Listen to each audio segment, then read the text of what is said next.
Are you a Java developer interested in exploring Golang but never got the time to do so? It's a video series, Golang for Java developers, in the making to help you with exactly that. If you are curious about me, this is Harsha. I have 6 years of experience in building backend systems at companies like D.E. Shaw, Glance and StockGro. So let's get started.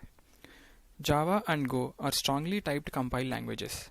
As you're already aware, Java programs compile to bytecode that runs on its own VM, whereas Go programs are compiled to an executable that runs natively. Unlike Java, Go passes everything by value. Pass by reference kind of behavior is achieved in Go using pointers. Yes, you heard me right. We have pointers in Go, just like C++. Similar to Java, memory allocation and garbage collection are handled by the language. While both languages provide good constructs to write concurrent code, the overhead of spawning a new execution unit, which is a thread in Java and Go routine in Go, is quite small in Go compared to Java.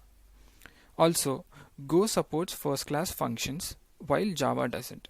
In case you don't know what first-class functions are, a language is said to support them if functions can be passed as arguments to other functions, functions can be returned from other functions, functions can be assigned to a variable, and functions can be stored in data structures. No introduction to programming language is complete without showing how to print Hello World.